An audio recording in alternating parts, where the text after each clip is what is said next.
Our guest today in the fast lane really is in the fast lane. She and her political party are enjoying a surge in media coverage and popular support that they hope to ride all the way to the election.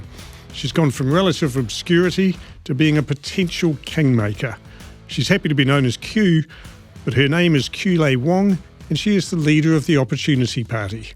Well, welcome to the podcast, and very nice to meet you. Yeah, great to be here.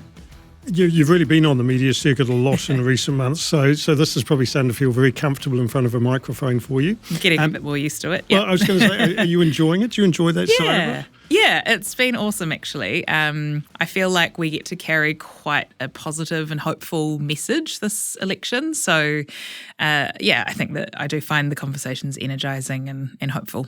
That's quite a nice point to make, isn't it? Because you're probably, I assume that when you're going to speak to a group, you probably have a little bit of a luxury that other parties don't have because you've got a sort of newness about you. Yeah. There won't be too much cynicism about you. You haven't got a track record of failures that people will come and hit you up about. It must be quite nice to speak to what I assume are reasonably sort of open-minded groups with a lot of curiosity.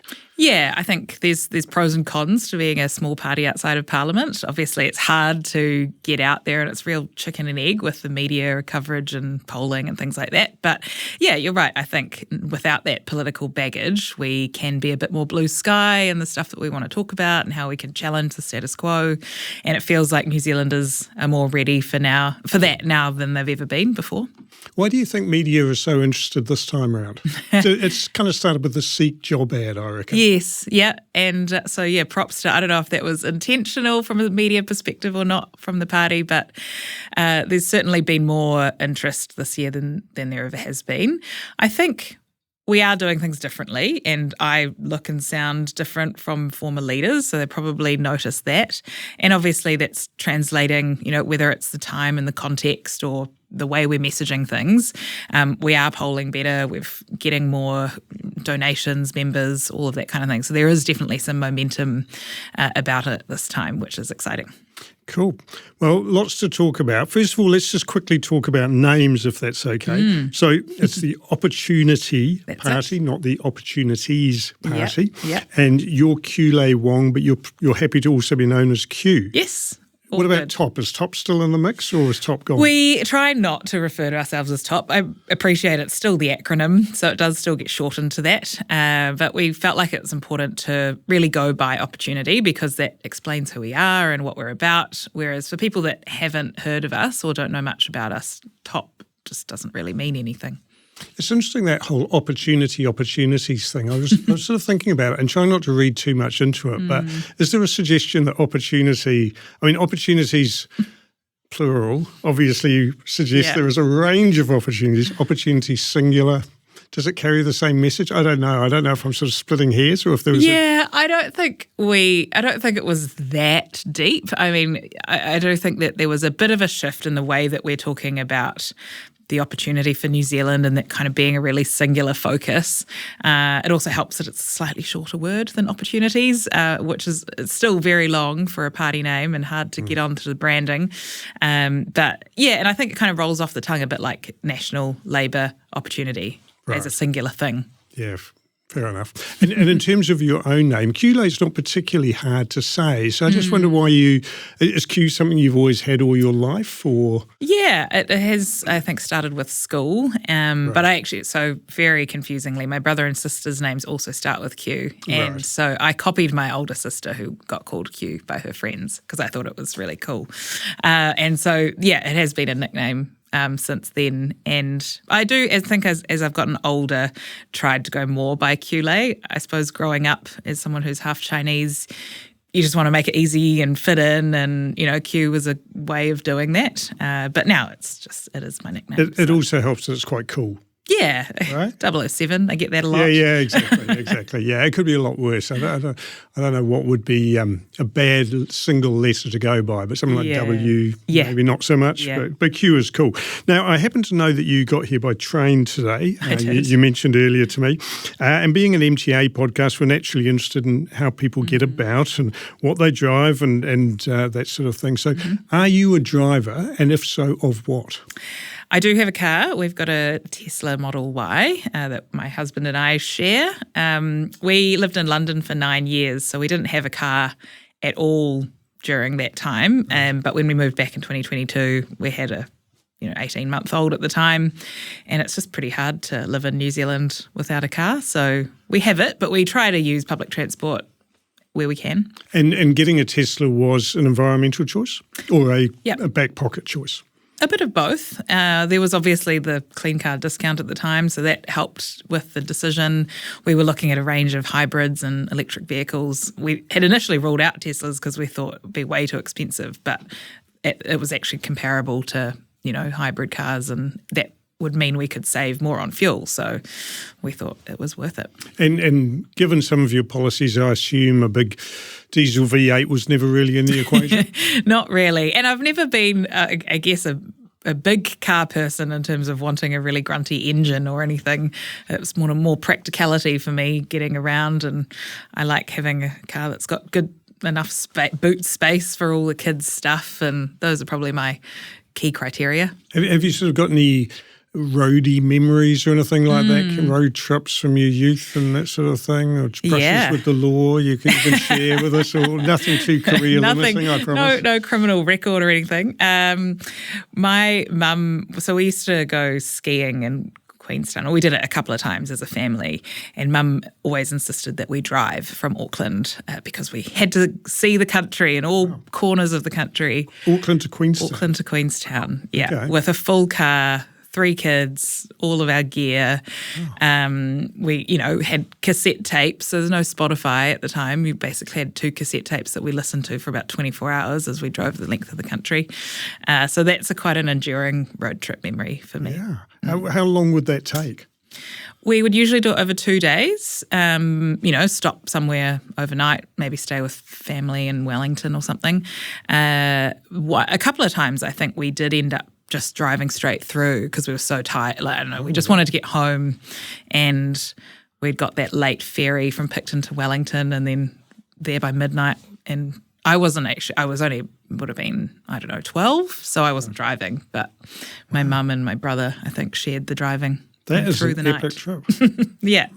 And then what, for 2 or 3 days skiing in the middle? Or? Yeah, maybe 4 or 5, about a week trip in the school holidays would usually be the thing. Your parents would have, it would have been that classic situation of wanting to come home for a holiday after that, surely, all that driving and skiing. Yeah, I think as a kid you totally don't even think about that. And I'd love to say we used it to learn lots about the countryside, but I think we just slept in the car most of the time. Yeah, no, fair enough. But I do remember stopping in, lots of random towns and stopping for a snack and I'm sure it wasn't tapes, though. It must have been CDs. You're not old enough to have had tapes. It was definitely cassette tapes. I remember one of them was Qiulae.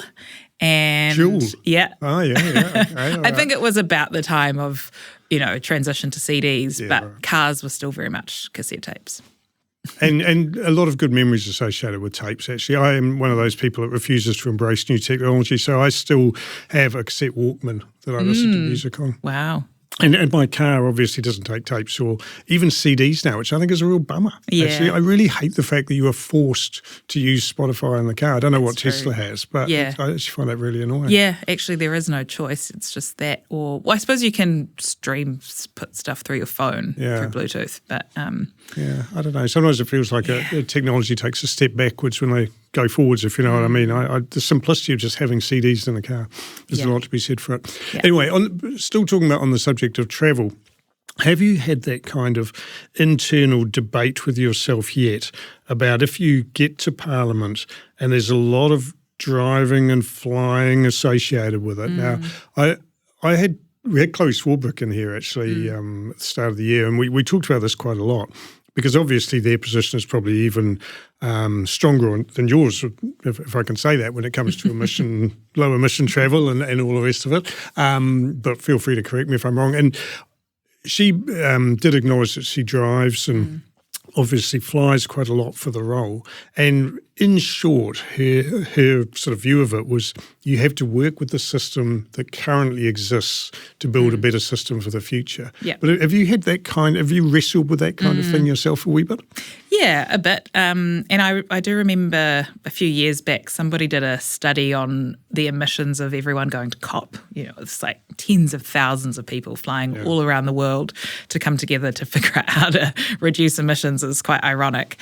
But they calculated the emissions that could be saved if they had productive in-person conversations, and it was, a huge magnitude more than the emissions of flying there. So I think there's a bit of that as well. It's like what's the purpose of that trip, and if it's going to have a productive outcome, which leads to things like lower emissions or a better New Zealand, then that trade-off is worth it.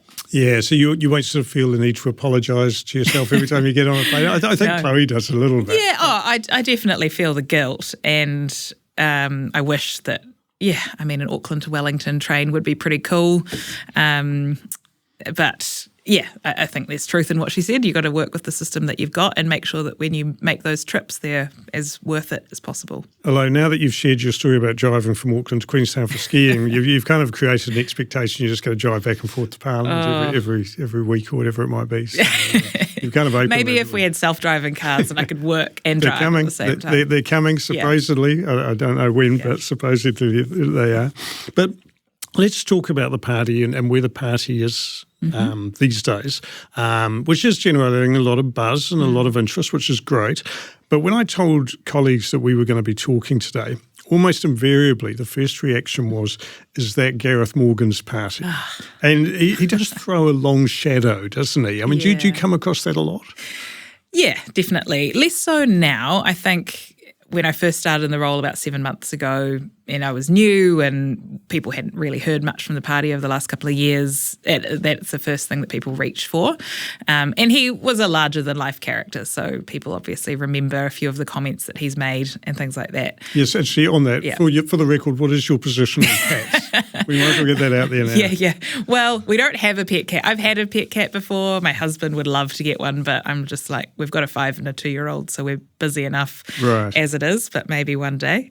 I actually don't think it was ever a policy of Gareth's, but he obviously made that comment which just hit the headlines. Yeah, absolutely. Yeah. Do you speak with him? Have you ever had a conversation with him? No, never spoken with him. Really? Yeah, and I think he stepped back pretty much immediately after that first election, and it's been really run by other people since then. Yeah. And he hasn't funded the party or anything like that. So there's a lot that has changed since then. We've learned a lot as a party. There's still some core values, I think, that remain, and things like our tax policy is essentially what he started the party for. So I do hope that we are bringing to life some of the things that he intended, but also, growing up as a party, matured, and hopefully being able to have that impact inside Parliament. And that kind of preempted what I was going to ask, which is whether the party now bears any real resemblance to the party then, and really it's probably not a lot, is it? I think, as I mentioned, there are some core ideas that the party stands for. I think we've always been a party that's about systemic change and taking a long-term view, and I don't think that's changed at all.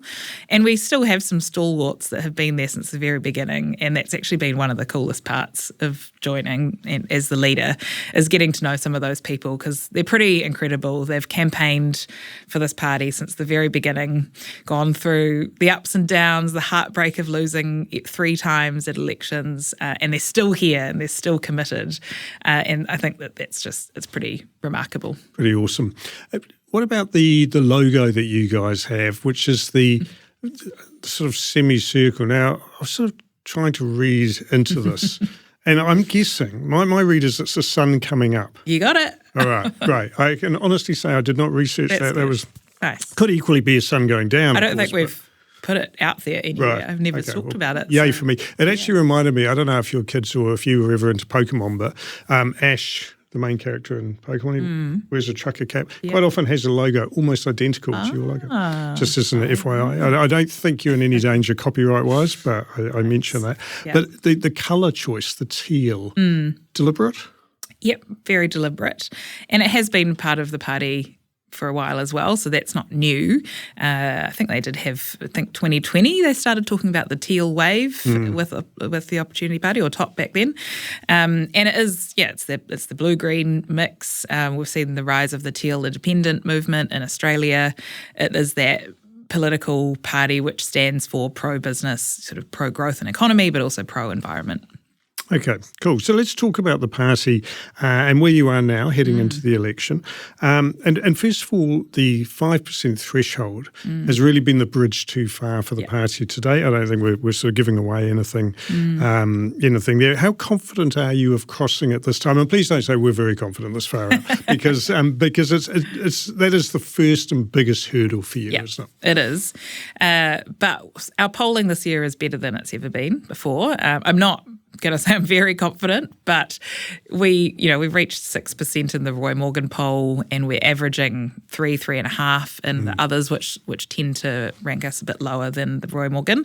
And it's the strongest polling we've ever had. So we did take a moment a few weeks ago, I think, to reflect and be stoked with where we are, but we recognise we've still got a long way to go, a big mountain to climb. So we know that we just need to keep doing what we're doing, keep getting out there, talking to Kiwis, spreading the word. We've got 43 candidates across the country, which is the most we've ever stood up. So that'll really help, I think, to get the message out into communities as well. And presumably the biggest fear is the fear of the wasted vote. When it comes to voters, I'm talking about the fear of the wasted vote. And if I can sort of share an experience for myself, in 2023, I did the Vote Compass exercise on TVNZ. And for people listening who aren't familiar with the Vote Compass, basically it's something that TVNZ has hosted since for about 15 years, I think, going back. I used to work at TVNZ, and I remember when we brought it in. And basically all you do is you feed into it all the things that are important to you and what sort of policy change you would like to see. And at the end of it, it spits out which party or parties you are most aligned with in terms of your political beliefs. Yep. So I did that exercise, and I was really surprised, I'm not making this up, that my two choices, which were virtually neck and neck, there was 1% between them, was a major political party, and I won't say of which colour, and Opportunity. Yeah. And I was really, really surprised. Yeah. And it actually, on the plus side, it made me look a lot more at you guys and think, maybe I should. I didn't actually know very much about it. But then on the other hand, I just thought, well, at that stage, whenever I did the exercise, probably was polling around 2%. And I just sort of thought, look, interesting, and I can see a lot here that I like. But if I vote for these guys, it's going to be a wasted vote. So I voted for the other lot. And that must happen a lot, not necessarily going through the Vote Compass exercise, but people who are sort of wavering, they don't want to take a punt, and they want to make sure their vote counts for something. It's hard to overcome that, isn't it? It is, and I've heard that story a lot, that people that have got us in the Vote Compass survey in particular, it's very common. But one story that I have heard a few times is they did that, they voted for a different party because they worried about the wasted vote. And actually after the election, or a year or two on, they feel like they wasted their vote by voting for that other party, because actually what we got is 3 more years of the same, whether it's a national-led or a Labour-led government. What I think people are feeling really frustrated about is the lack of meaningful change on the big things that are really pressing, things like climate action, superannuation bills. These are big challenges that we have to tackle as a country. And I think we need a fresh party like Opportunity to come in with some new ideas. And it probably speaks something to the Kiwi psyche a little bit, right? I mean, it's a bit slow to embrace something new. I think that's probably fair to say. I don't want to be too critical of my fellow Kiwi, but I think it does take time for Kiwis to get their head around something new, especially when it's politics. I mean, there's still a lot of people enmeshed in the kind of left-right, national, almost the first past the post system. That shadow also looms quite large. And I just think it probably does take time for a momentum to build where you've been on the landscape long enough that people will start thinking, okay, I want to support them and I can see what they're doing and that they have some stickability. Yeah, definitely. And I think it is starting to shift where I actually get the wasted vote question a lot less now. because we're polling higher and we've been in the media a lot more. But now the question people are asking is, are you left or are you right? What's your coalition strategy going to be? Yeah. And that's the next kind of hurdle that we have to overcome. There's a certain sort of momentum that you need to gather, isn't there, for it to become a self-fulfilling prophecy. And I don't know quite what that is. I mean, media coverage helps, polling helps, and you do see it in politics a lot, don't you, that somebody will get on a roll or a party will get on a roll and all of a sudden they're being spoken of as a future leader or a future government or whatever it might be. And maybe sometimes it's a catalyst, like Jacinda Ardern, had the catalyst of Andrew Little standing aside and, whoosh, rockets are up or whatever it might be. But you almost need that something just to give you that momentum. Yeah, and I think it is partly timing, it's the context and having the right message for the right time. And we are starting to feel a bit of that, but it does also take a lot of continued hard work, which is really what we're continuing and every to do. appearance on things like the MTA podcast helps. Exactly. There we go. So that's why we're here. So, all right, so let's assume you get over the line and you get into Parliament, opportunities in Parliament, excuse me. There's been a lot of talk about opportunity being potential kingmakers. Everybody loves to use the kingmaker term if it's, if Parliament is sort of close to deadlock. But to me, that term's not really appropriate. And please tell me if I've got this wrong, because from everything or most of what I've seen of your policy, you would pick a left-wing, being part of a left-wing coalition than a right-wing coalition any day of the week. Right? Oh, that's a bold call. Well, the reason I say that, I guess I'm looking at it through the ideological lens of the environment and emissions and healthcare and education, which I think would probably trump you joining a right-wing coalition. But obviously, if I have this wrong, please correct me. But it feels to me like that would be your more natural bedmate. Have I got that wrong? Honestly, we really are very open to working with either Labour or National. I don't think that the environment belongs to the left, and I think it's really important, particularly today for young people. They might come from right-wing families, but they've really grown up with climate change as a pressing problem, and I don't think you have to choose between having a thriving, productive economy and looking after nature, and that's exactly what we stand for. So I think it's really important from an environmental lens in particular to be able to work across the political spectrum. Otherwise, 50% of the time you'll have no representation for nature in Parliament whatsoever. Yeah, and I take your point, it doesn't belong to Labour or the left, but it's more that it doesn't belong to the other side, I would suggest. I think that other national governments have been more progressive on environmental issues than the current one. And I don't know if that's the current National Party or if it's because they've been pushed that way from their coalition partners.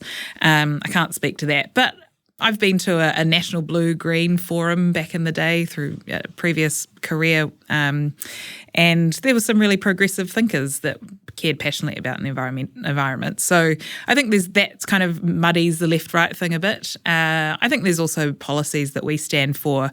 I think our tax policy often gets pegged as a left-wing thing, but it's actually just as much about tax cuts for working people as it is about looking after the vulnerable. And that's a right-wing thing, is tax cuts and minimal income tax. Yep. So I think that there's ways for us to negotiate with both sides. And I think that that's really important in an MMP system, that we don't just have a left block and a right block, because otherwise we may as well just have first past the post. Yeah, totally. You look at places like Germany, where they've got more advanced MMP systems, and they have a lot more of parties working with different coalitions. And even, I think back to when I was at university, was sort of the John Key era with, they had a Greens and Te Pāti Māori. I don't think it was quite a coalition, but they had a confidence and supply agreement. And they had some really great policies and outcomes from that. Yeah. So for the record, is there any party that you would say we cannot work with these guys in coalition? I think there are, we will genuinely sit down at the table with anyone to try and find common ground. I think there are particular policies that we would have to walk away from. And one example I would use is something like a treaty principles bill that just goes against what we believe in, and we couldn't support that. So we'd have to walk away.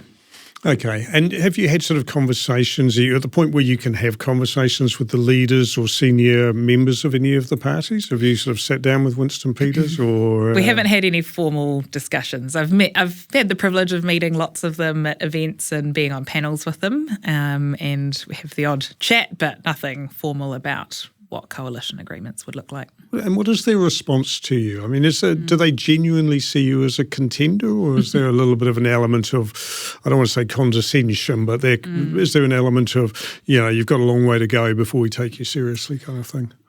Yeah, I think more so in the beginning, it was the strategy is always ignore for as long as you can and hope that they go away. But I think it has started to shift a little bit, and we've put out some really strong policies. So energy, for example, and we were speaking at the Electrify Queenstown conference with some, notable leaders from across the different parties, and I think that they recognised that we had a strong voice and place in that conversation. Yeah, and turning to policy, and I have to say, I mean, I try not to listen too much to other interviews you've done with people like Guyan and Jack Tame and co, because I didn't want to be too influenced by it. So I did have a good look at your website. I have to say, really impressive, actually. Thank you. The range of policy and the thought that's gone into it and the depth of it, I was really impressed. Whether you support it or not, you can't help but think, well, there's nothing amateurish about this. Well, we are the policy woke party. I mean, we've been working on some of those policies for a decade, and some very bright minds putting a lot of effort into that. So, it really is impressive. So it'd be quite good to sort of delve into a few of those. I think we'll go through the full range, but we'll have a bit of a chat about some of those later. But perhaps first, if we sort of, rather than policy, if we could just sort of talk about philosophy and what is basically the philosophy of the party. I mean, there are references on the website to the parliamentary system sort of being broken or not working for Kiwis and that kind of thing. So what's the philosophical overview or purpose of the party? I guess, as I've sort of already talked a bit about our values in terms of that long-term thinking, and it's in the name. Opportunity is our purpose, and it's around trying to create opportunity for all Kiwis. And we really believe in that balance of economic, social and environmental, and that's what creates a prosperous country. I think if you look at the way we've bucketed our policies, we've sort of got three areas. There's democracy or fixing politics. There's building a new economy, so recognising that some of the rules of the last 40 years don't serve us anymore. And then there's restoring nature. So I think as a philosophy, when it comes to what we think New Zealand needs, it's really a strong democracy, a future-focused economy, and one which recognises the role of nature. And that's how we approach trying to solve problems. We also think that New Zealanders deserve to have honest conversations about hard stuff, and we don't shy away from that. I think all too often, either whether it's for media headlines or because politicians think that the average punter can't comprehend the complexity, we simplify some of these policy arguments, whereas opportunity is here to have the hard conversations and do it in an accessible way, because that's what voters deserve. And it feels very focused, if that's the right word, for the young voter. I reckon a lot of your policies would appeal to younger voters particularly. Yep. Is that a conscious thing, or do you agree with that, first of all, that it's likely to have that appeal? I think given that we really take that intergenerational focus, it naturally aligns with what young people want to see for their future. But we do also get a lot of older people, and actually a lot of their sort of OG top supporters from Gareth's days that come to the events still. They are really voting for the next generation. It's not about them. They're thinking, and that's ideally how we should all vote, is what's for the greater good. But it's quite amazing seeing how many older people are interested in what we have to say, because they're thinking about their kids and their grandkids. Interesting. Yeah. So is that kind of where your support is sort of building at both ends of that kind of age scale? Oh, that's very interesting. I'd say our core is probably the middle-aged professional who has grown up aware of some of these issues around, increasing superannuation bills and climate change and our infrastructure deficit, and they want new solutions to those problems. That's probably our core, but then I think at either end we've got young people who want a more aspirational vision for their future, and older people who've maybe seen all of that and go, it's really time for some new ideas. And one of those new ideas is the citizen's voice idea, right? So explain that one to us a wee bit. Now, I did like how on your website you described it as your best nerdy idea yet. I thought that was awesome. So how does that work in a nutshell? it's definitely one for the democracy nerds. But it's tried and proven both overseas and here in New Zealand. The idea is that you get a topic which can be really difficult. Often it's one where there's some political gridlock. So we might take in New Zealand superannuation or our infrastructure pipeline, for example, and you get together a representative group of a society, whether it's nationwide or if it's Auckland focused, you might get the accurate demographics of that community. They come together over a series of probably 3 or 4 weekends, and they get presented with the options. And these are just Joe Blow citizens. We're not talking economists, lawyers. No, just everyday citizens, a bit like jury duty. So you'd get a call up and you can come along and participate. And I think one of the critical things is it cannot go ahead until you have that representative, accurate representation of the demographics. That in itself could take a while though, right? It could, but people also get paid. So a bit like jury duty, you get paid for your time, which means more people are likely to accept. And so the way it works is people come together, you get experts that come in and present the solution. So they're not coming up with the solutions themselves. Right. Someone might come in and say, well, this is the benefit of doing trains versus roads or, whatever the different options are. And then they have to deliberate. They have to chat with each other, understand different perspectives. And the beauty of that is not just that you get a better decision at the end of it that more people are brought on board with. But I think it's really good for citizens to understand different perspectives as well, and realise that those diverse perspectives are actually what makes our society great. So would the I'm trying to remember the word you use. Is assembly that you call them? The citizens. Yeah, I know it's the citizen's voice, but I'm just trying to remember the actual word for the group. But anyway, with the group of citizens, would they have to be unanimous in their recommendation? So we set the rules, but normally how it works is 80% have to feel like the solution is good enough. Right. So it might not be their first choice, but they need to get to a point where 80% of that room is in agreement that they will accept that decision, essentially. So it's not about one perspective kind of getting majority over the other. It's about convincing most people in the room that this is a good enough solution that you could live with. And do you think, it sounds terrible to sort of voice it this way, but are those people qualified to make this decision if we're talking about issues on the magnitude that you've sort of suggested?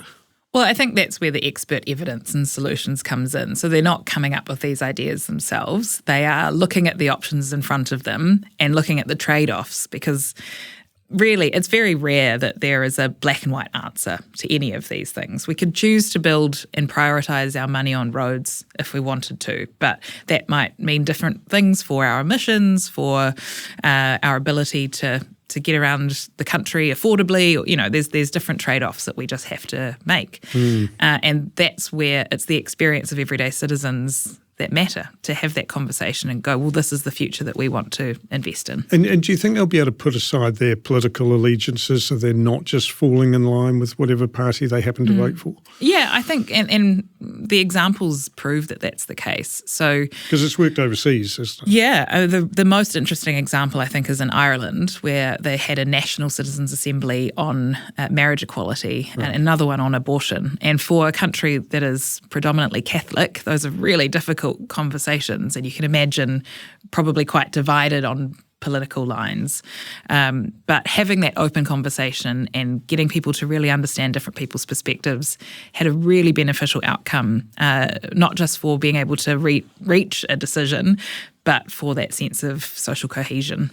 And was it accepted by the general population? Yeah. There's really positive testimonials from people that participated. Right. They went ahead with, the decisions. So the other part of it is that the Citizens' Assembly makes recommendations to Parliament. It's not usually binding, but it's pretty rare for those recommendations to be rejected, and they usually have to have very strong grounds for going against the views of that group. It seems to me, maybe with those issues maybe they fall into this category, but it seems to me that it would work best on something that's a yes-no, rather than finding a solution to a big open-ended question. So this might be a frivolous example, but the flag debate. Should we change the flag? Feels to me like, yes, we had referendums and all the rest of it, but it seems to me that a good way to have cut through all of that would be by the citizens' voice. Yeah, that would have been great. I reckon if we had the shortlist in a citizens' assembly, then deciding between three, for example, I can't remember if it was 2 or 3 that was, in the end, rather than it be should we change it or not, I reckon you take the shortlist to the group and then they decide, because we might have had a different outcome, I reckon.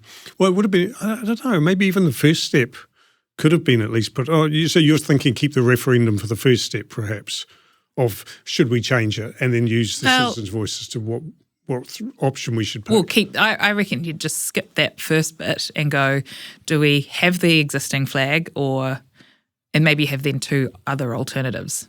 So then part of the discussion is should we change it at all? And then the group might rule out, keeping the existing one. It's an interesting example. It's just because ironically, and this only just occurred to me, so I don't feel like I've set you up or anything, but if it had been left to Canada to decide on the flag, it would never have changed to the maple leaf because people there hated the maple leaf and the government unilaterally decided it. And now everybody loves the maple leaf. Yeah. So they got there in the end, but maybe they wouldn't have here. But it's an interesting one. Do you think the parties would support that? I think they would. I don't think it puts them at risk really in any way. It's something that strengthens democracy. So if you're in this job, I hope that you have a love for democracy, and this is something which is proven to engage citizens more in politics. And so it should be a no-brainer. And I do love that part of it, that it would help people feel involved, because there is a real feeling, isn't there? You throw your vote every 3 years, you cast your vote, and that's it. You don't get another say, really, do you? Yeah. So it is a great way for people to be involved and have a say. And what's wrong with that? I think that's a great idea. Yeah. I think practically you'd have a lot of challenges, but I'm sure you could overcome those with will. Yeah, and so Switzerland is the extreme example. They have basically 4 citizens' referendums a year. So it's very regular. They vote once a quarter on an issue that can be brought to the public by citizens. And what's quite interesting there is it's had the effect of kind of keeping politicians in check a bit more, because they won't go and make outrageous changes that they know that the public won't accept, because the public can then bring that back to veto, in the next 6 months. So it has this sort of check and balance power on the way that politicians behave as well, which is also interesting. Does it go too far though? Does it then become a handbrake on politicians making brave decisions? No, I think you find that equilibrium, and I think the point where it's got to in Switzerland is they don't always have really high engagement in those referendums, because sometimes it's an issue that only a portion of society really cares about. But they're also not as big and divisive type topics either. Something like the gender definition bill, like they just sort of end up steering away from those things because they know that that's not a useful public debate to have. Yeah. Switzerland, renowned for its neutrality, of course. Exactly. Yeah, they live and breathe it every year. Interesting. It's such an interesting idea, that one, and yeah, I hope that there is a place for that, because philosophically it just feels like such a good step to take. So I wish you well with that one. Also on the list, the citizens' income. Yes. That's a really interesting one. So this is basically 19 grand in the pocket a year of every New Zealander, or is it over the age of 18? Over the age of 18. So why not, first of all, means test that a little bit, because a lot of people don't need an extra 19 grand a year. So what's the philosophy behind giving everybody that amount of money? Yeah, so it's about simplifying our welfare system. Currently, our welfare system is extremely complicated and tangled, and it's really hard for people who need the support to get it, because you've got to jump through so many hoops to get there. At the same time, the idea around a citizen's income being universal is that it's much easier to support people in different stages of their life when they might find themselves out of a job or needing to care for a loved one, even recognising the role of usually mums or women in society who don't get paid as much to do the work that they do.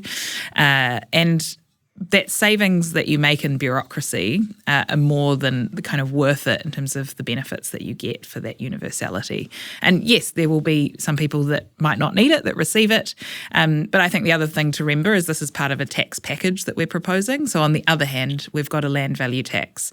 So those who are more well off are likely to own property, and probably more expensive property, and will pay their fair share in land value tax, which will cancel out pretty much what they receive in a citizen's income. Cool. So let's come to the land value tax in a second, but just staying with the citizen's income. I am not an economist. I'm terrible with this stuff, but it seems to me that just injecting another 19 grand into everybody's salaries every year, is that going to be an inflationary aspect to that? Well, that's why I think it's important to see it as the package, because we're not actually adding much more to society. We're taking away just as much almost in the land value tax, so it wouldn't have that inflationary effect. For those who are on low incomes, they would see a significant difference in their back pocket. For kind of median incomes that own their own property, they'll be about net neutral, so they'll be paying in a land tax what they'll receive in a citizen's income. So not changing how much they pay, but where we tax it from. And then for those at the higher end, they'll be paying a bit more. Okay. Did I read correctly on your website that you're basically going to be doing away with the 2,000 jobs at the Ministry of Social Development as a result of this? That is what we estimate, that not that we would axe those jobs, but they could be repurposed to something more useful rather than having to fill out forms and tick check boxes that somebody still deserves to receive a benefit. Okay. There's a lot of waste in that system at the moment. You've got people sitting on a phone for 8 hours a day trying to get through to work and income, to tell them how many nights their girlfriend slept over that week and how that affects their accommodation supplement. It's an outdated and tangled system that isn't really delivering. Possibly, but it's a very bold call to basically say you will be getting away or, changing the jobs of 2,000 people within MSD. I mean, it's probably not going to win you a lot of votes in Wellington. I think that those jobs could become much more meaningful, that they're actually helping people upskill and careers that would be meaningful for them, or being able to spend more time on the front line with people who have more complex needs. And we would keep some top-ups for things like disability support, child support, for those that have complex needs and need that support from government. And then those people could actually be spending their time with them rather than the masses. All right. Very good. Maybe if I was to make a friendly suggestion, maybe you go back to the wording on the website and have a little tinker with that, because I don't think that's very clear. Okay, yeah. Certainly feedback. My takeaway from that was 2,000 jobs are going to go. Yeah. So take that or leave that as you so choose, but I reckon that could be slightly refined so it's a little more palatable, but that's just one man's opinion. Yeah. In terms of the land tax, how does that work? Is it residential private property? Is it commercial property? Is it both? How does it all work? Yeah, the intention here is to keep it broad. So it is everything. There are some exceptions, things like conservation land, iwi land, or publicly owned land, but it's residential, commercial, rural. There is a lower rate for rural land, so it's 1.75% on urban and 0.5% on rural, and that's just on the value of the land itself, so not the whole property. So you'll usually in your rates bill, or you'll see that broken out into two different figures. And the idea here is that we have a really big challenge around housing affordability in New Zealand, and we don't tax property like most other countries in the OECD do. We don't have a capital gains tax. We don't have a stamp duty. Where do you stand on that, by the way, capital gains tax? We think a land value tax would do the job better, because if you have a capital gains tax, people will just continue to land bank, for example, and avoid paying the tax. Whereas if you pay a small annual tax on the value of the land, then you're less likely to hold on to land unnecessarily, or you'll actually develop it so it can be sold and made into townhouses, and families can benefit from affordable housing. So that's really what the problem we're trying to tackle here. And yeah, as I mentioned, it's combined with the citizen's income. So it's about shifting some of the burden off income tax and onto property. We recognise that this is a huge move for New Zealand, though, and we've outlaid a 10-year implementation plan. And on top of that, I think we're not so naive to think that as a small party entering Parliament for the first time, we're necessarily going to be able to do tax reform overnight. Changes this big are made at the cabinet table. You need to get buy-in from more parties. You need to have majority to get this through. And so I think it's important for voters to understand that what we're setting out here is a vision for the long term for New Zealand that we think we need to get to if we want our kids and our grandkids to be able to afford to buy a house, if we think we can become more resilient around AI joblessness. We think that this is really the toolbox that we need to get there. But let's have a conversation about it. And there might be improvements to be made. But we think ultimately we need to get there. And if we don't start talking about it, it's going to make it even harder for our kids to make this decision in another 10, 20, 30 years' time. So, and this might be a bit of a naive question, but how do you sell the land value tax idea to farmers? Because they could potentially be big losers out of that. Well, they'll receive the citizens' income as well. And actually, often on a farm, you'll have more than two people living there. You might have two generations. It's, two families, could be 4 citizens' incomes. That's $40,000 a year to offset the land tax.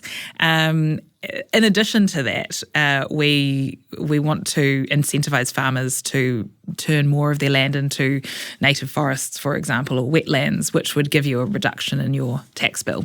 And so we're incentivising different uses of land through that mechanism to encourage farmers to diversify their land use. And would that outweigh the punitive effect of the tax, though?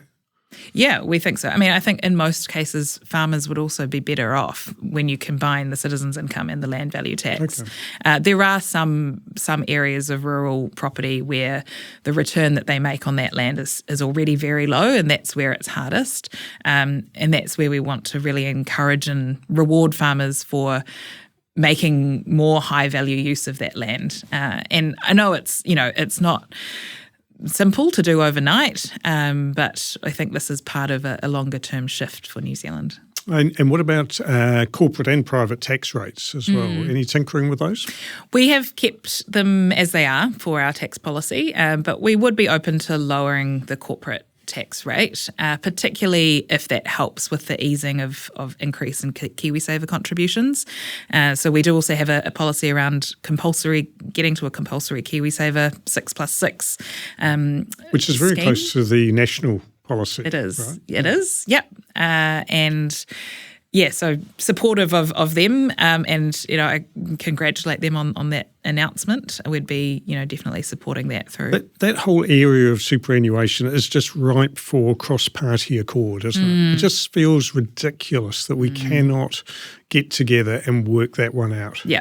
I completely agree. And I think that's where a citizens' assembly could be quite interesting to look at. Is it fairer to raise the age or means test, and at what time period, and how long do we give people, when should we introduce compulsory KiwiSaver? I think having that conversation, because it is all about trade-offs and different generations and therefore what we can afford as a country, would be a great conversation to have. I, for one, am sick of hearing superannuation being called a ticking time bomb because, it really is. Successive governments have just kicked the can down the road. Yeah. And you do wonder at what point we can't do that anymore, somebody has to make a decision sooner or later. Yeah, and I think we already, 25% of our budget goes towards superannuation, and that means, the bigger that gets, the less we can spend on hospitals and schools and roads and trains and all of the other things that we need to have a well-functioning society. So I think it's already having an effect.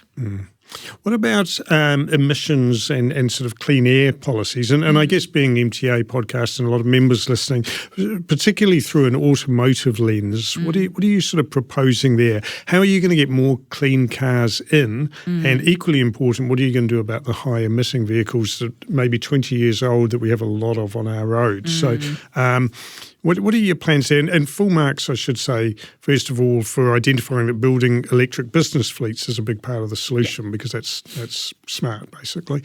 But so what's the sort of general approach there? So as you mentioned, our kind of key focus here would be incentivising business fleets to convert to electric. The economics stack up in a lot of cases, but they sometimes need sort of that extra push or benefit. So we've proposed tax benefits for corporates that invest in electrification.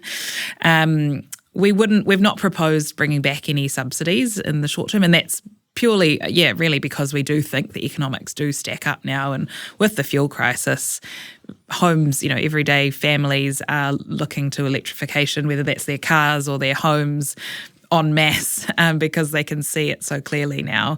So I think the market is already moving in that direction, which is awesome. But we do need to support particularly the lower income households to make that shift more equitably. And how do you do that? So we have proposed, or we've supported the Ratepayers Assistance Scheme, which would help people put in electric vehicle charges in their homes, and not have to pay that all up front themselves. They could take that as a loan through their local council. Also things like the Warmer Kiwi homes, expanding that to include electrification, not just insulation, because that means that we'll be lowering electricity bills, which is better for those lower income households. So really targeting that support at the lower income to make sure that transition is equitable. And a lot of those people in that income bracket, they're still probably driving, a lot of them are still driving a petrol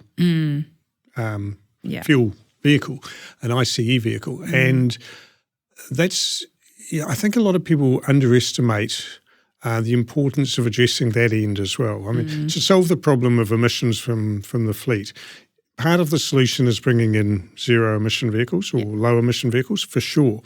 But we've got the second oldest fleet in the OECD. We've got a lot of vehicles on the road that are high emission, but the incentive for a family who might be doing it a little bit tough to get out of that vehicle and upgrade to a electrified vehicle, it's not really there for a lot of families. And they're kind of squished on both sides. They can't afford to upgrade to an electric vehicle because of the initial outlay, but they're also getting hammered on the fuel side of things because petrol, as we all know, is more expensive than it used to be. So it's very hard and to see the solution at sort of at both ends there. But do you have any thoughts around that sort of those older vehicles that might be more high emitting and how we address that side of things? Well, I think with that shift of the corporate fleet to electric, you then also get a second-hand market, which is much more affordable. And if you even put a deadline on that all corporate fleet by a certain date needs to be electric where possible, you really, that means the second-hand market will really get flooded with more electric vehicles over time. So I think that's one solution for that. It's tricky because you don't want to penalise or tax low-income households for having a non-electric vehicle, and so it's about making sure that those options are available to them. And I think also investing in things like public transport and making that more affordable. We've actually got a free public transport policy to support those that can take public transport in their local area. Yeah, which I guess is better for more urbanised areas perhaps. But not all. Yeah, exactly. Completely accept that it doesn't work for everyone. What do you think, incidentally, will be the big push-button election issues this time around? Cost of living, obviously. Cost of living, definitely, but that shows up in quite a lot of different ways. Energy is a big one this year that is a real cost of living issue now, and the fuel crisis obviously made that front of mind for people, and the conversation around what does our energy mix look like in New Zealand so that it's resilient and affordable for the long term. So I think that will be a big issue. I think there is something around trust in politics. It feels like it's getting quite nasty and quite divisive, and I'm certainly hearing from a lot of New Zealanders that they're really sick of that rhetoric and sick of the flip-flop, whether it's a national-led or a Labour-led government and swinging more from one extreme to the other. Whether I talk to teachers or doctors, nurses, business people, all kinds, they are feeling the same challenge, which is being pulled from left and right constantly, makes you feel like you're just stagnating or even worse, going backwards. So I think people want to see some stability, some grown-up conversations, some thinking about the long term, and cost of living, I think, is part of that. How are we going to make sure New Zealand is affordable and we have a thriving economy for the next decade or two? Yeah, I think that's very true because there is a little bit of a sort of pervading sense of doom at the moment. I don't want to overstate it, but you know what I mean? A lot of people are feeling a bit down in the dumps. They've either lost their job or they're worried about losing their job. There's a lot of pressure on the household budget. All the good times that we've been told are coming have not come, Yeah.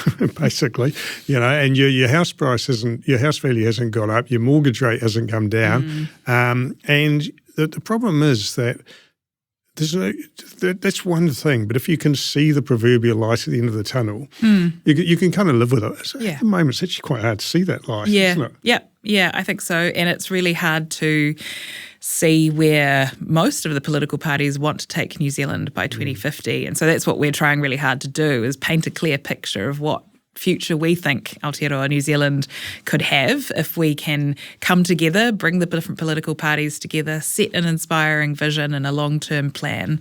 If we go back to Ireland as an example, in the 1990s, they had a really intentional shift towards that long-term vision and plan. And we can't take all the same, we're a different country, different geography, so we can't lift and shift everything, but that concept of parties actually agreeing this is where we're going. We're going to be a high-tech country. We're going to be low emissions. We're going to, have high-value jobs and businesses here, and we set a course and stick to that. Then I think we'll start to see a shift in attitudes. And is there a bit of an identity crisis at play for New Zealand here? Because, we obviously agriculture is still a huge contributor to the economy, and tourism is still a big contributor. I'm not sure if it's as big as it was, but we've in the past we've sort of promoted ourselves as quite a sort of tech savvy economy, but I just sort of feel that maybe some of that direction is lacking a wee bit, and it does talk to that 2050 sort of plan that you're referring to. I mean, what does the future of New Zealand look like? Where are we going to grow our economy? Where are the jobs going to be? Where are we going to make our mark on the world stage? Yeah. But there are some great green shoots, people already doing amazing things in agriculture and tourism, that those will continue to be core to our economy. But we also can innovate and modernise and continue to lead the world on those things.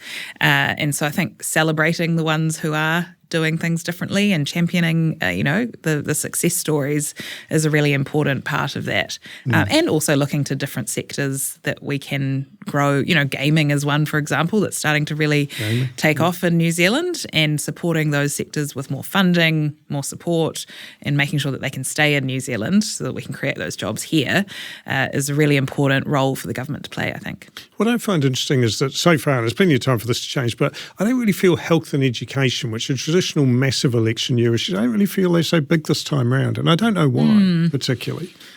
Yeah, I'm not sure why not. Certainly the same issues that I've heard, as I mentioned, the flip-flopping is the number one issue that I'm hearing there, and the need for a longer-term plan. So with our health system, how are we going to address our ageing population? That's not an issue that's going to go away. We need, the services and the infrastructure to manage that. And with education, we've had some big reforms. How are we going to make sure that we make the best of those, whether or not you think they're good or bad, the curriculum's good or bad? The reality is we kind of need to keep it moving and improve where we can, rather than necessarily have a government that's going to come in and completely change tack again. So I think they perhaps, maybe they'll become bigger topics closer to the election, because they are really core to a thriving society. What will stop Kiwis going to live in Australia? I think that better vision, knowing where we're going as a country. And we're not necessarily going to be able to do anything that's going to dramatically change our lives overnight. And if politicians tell you that your life is going to be 10 times better in a year, necessarily, that's just, I think they're misleading people if they say that. But we can pull together and create a more inspiring vision for New Zealand that's worth staying here for, or worth coming back from overseas to help build. That's what I hear from young people, or people that have lived overseas for 10 years and looking at whether or not to come back. They just want to know that their hard work is going to pay off for something that's worth living in. What's the party's view on the 3-year electoral cycle, by the way? Would you extend it? Yeah, we would like to see it moved to 4. I think it's so hard to make change in 3 years, especially when you're spending pretty much the 12 months prior to an election campaigning. You're not really focusing on some of those long-term issues. Yeah, okay, fair enough. All right, well, leaving aside the party and politics for a wee bit, if we may. Tell us a little bit about your own journey into politics. Was it something that you always wanted to do? I mean, you got the position by applying on Seek, which is just either harebrained or genius or a mix of both. I don't know which one it is. But, I mean, before that point, had you seen yourself going into politics, or did you literally see the ad and think, that could be me? I actually saw it in the newsletter from the party because I had voted for them in the past, and so was a subscriber of the news. And I immediately replied and said I've got no experience in politics, although I'd done some advocacy work through my various jobs, and just had a conversation with someone, and they convinced me to apply, and I did. And I think having worked in sustainability and climate in the business sector, I was constantly coming up against the need for systemic change, and that government direction is really important if we want to see a permanent shift in the way we do business. And I could either sit on the sidelines and criticise and get frustrated that things weren't moving fast enough, or I can go and try and be part of that solution. I did study law and politics at university, so I think part of me has always been interested in this, but worried about, can you really make change? Is it a world that I want to be in, given the divisiveness and the back and forth and that mudslinging? But I think particularly since having kids, I've been much more impatient for change. And if I'm going to live here for the rest of my life and raise my kids here, I've got to do everything I can. And that point you make about wanting to enter politics is a good one, because it is real, isn't it? The abuse of politicians, and particularly female politicians. Was that something you weigh up when you do have a young family? Yeah, definitely. And I spoke to my husband a lot about it when I was at the final stage of accepting the job. And you've got to think seriously about it, whether that's something that you want to confront. And ultimately, I decided that it would be worth it. And I haven't actually had it too bad. There's definitely unfair criticism out there. And I do think that, particularly our female candidates in Opportunity Party get it a lot more than the males. But we've just got to keep pushing and showing that it's really important to have all kinds of voices in politics. Why has it become more toxic, do you think, in terms of the backlash and the criticism that not just politicians, but I guess mostly politicians that seem to receive these days? And I know it's easy to blame social media or blah, blah, but what do you put it down to? I do think, I say it's easy to blame social media. I think it does play a big role, because it's really decreased our attention spans. And so those salacious headlines become more important for grabbing people's attention. And then everything gets reduced to a simple headline rather than having a proper conversation, and everyone's in their echo chambers, so they all think that everybody thinks the same as them, when actually there's 100 different viewpoints on something. So I do think that has a big role to play. We're also working harder than we ever have before, and we have less time to spend in our community and connect with fellow citizens. So I think it's really important for us to intentionally try and design spaces and time for communities to come together, because that's how we relate to each other as humans and understand that there's different perspectives out there. Does it worry you, as the mum of two girls growing up, that the toxicity of the social media landscape and the effect of social media on young people's lives? Is that something that, first of all, does the party have a view on that? I mean, there's obviously various bans being touted and experimented with around the world, but first of all, do you have a party view on it, and do you have a personal view on it as well? Yeah, I think the ban for social media, as a parent, I completely agree, and I understand, and I don't want my kids using it, and at least until they're 16. But from a policy perspective, we've seen that it doesn't necessarily solve the problem. And if people see it as the solution and then don't look at how we could regulate platforms, then that could be dangerous. So we would really like to see more focus on how we regulate algorithms and platforms to be less harmful. I think they're harmful to everyone, including you and me, not just kids, but obviously particularly kids. So I would support support work in that space to see how we could improve. And there's some interesting work happening in Australia on how to regulate platforms as well as having the ban. I think we also need to think about modernising our education system so that we're teaching kids the right skills for the modern day. Devices and AI and all this technology is not going anywhere, but we can intentionally design the way that we teach young people the skills that they need to have around creativity and human connection and asking the right questions. Because the party supports the sort of dialing back of devices in schools, doesn't it? Yeah, I think having devices at the right time for the right thing, making sure that they are used to add to learning rather than as a crutch, which I understand sometimes they can be. And I think, teachers are supportive of that as well, not necessarily having devices for everything. But I think things like outdoor education are really important as well. And kids, I think, are craving for cool and interesting stuff to do. And I think if you give it to them, then they will get off their phones. For sure. Fair enough. And I guess also just in terms of your personal journey through politics, you're standing in Mount Albert. Tough challenge there.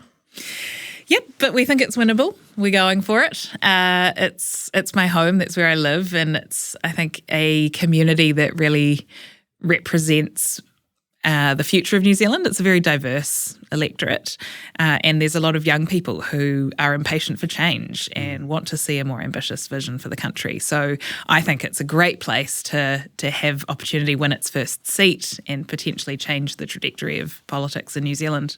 And are you aiming to compete in all of the electorate seats? I know you're in a lot of them now, aren't you? Yes, we have 43 candidates, but Mount Albert is the only one we are looking to win, really running a two-tick campaign. So everywhere else, the key message is party vote. Across the country, we need to get 150,000 party votes.